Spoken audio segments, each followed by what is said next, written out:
They cut my geothermal test well, so I triggered a state audit that destroyed their project. I'm Dr. Robert Fisher, 54 years old, licensed geothermal engineer with the Arizona Department of Energy, operating a state-permitted thermal gradient test, well on my property under permit, GE 2147, to measure subsurface heat flow, aquifer pressure, and geothermal potential for regional energy development. Friday morning, I discover my test well has been cut at ground level and filled with concrete, and the HOA left a violation notice stating they removed an unauthorized subsurface opening creating aesthetic disruption, with a $200 daily fine for land disruption and dangerous infrastructure. I call the board president immediately explaining they just destroyed protected state energy equipment. But she says, "We don't care what permit you think you have. That ugly pipe was an eyesore and liability, so we had it professionally sealed." That decision was catastrophic.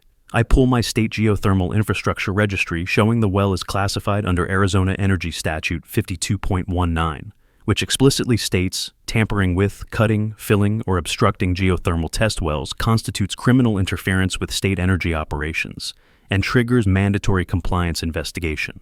Monday at 8 a.m., I file an emergency report with the Arizona Department of Energy, including photos of the cut well, concrete samples, pressure data logs, and GPS coordinates, and within 48 hours, they launch a full state geothermal compliance audit of the entire HOA development. The audit team arrives Wednesday, discovering the HOA built their clubhouse and internal roads violating geothermal setback requirements.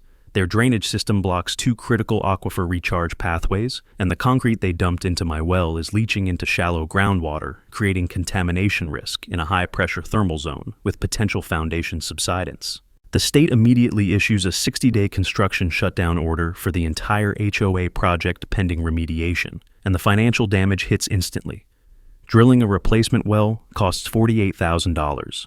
Concrete removal and aquifer cleanup, $95,000. Pressure survey and flow testing, $60,000. And environmental compliance certification, $30,000, for a total exceeding $300,000. The HOA faces an additional $75,000 civil penalty, plus $40,000 in investigation fees, while their insurance carrier denies coverage for intentional infrastructure damage. And the board president gets personally charged with negligent environmental interference, while 2 members who authorized the concrete pour face individual fines. Emergency meeting erupts with residents voting to dissolve the entire board and halt all construction indefinitely. The state upgrades my well to Tier 2 regional monitoring site with permanent protection, reimburses all my losses, and designates me official local energy steward, while the HOA gets blacklisted from development permits for 10 years.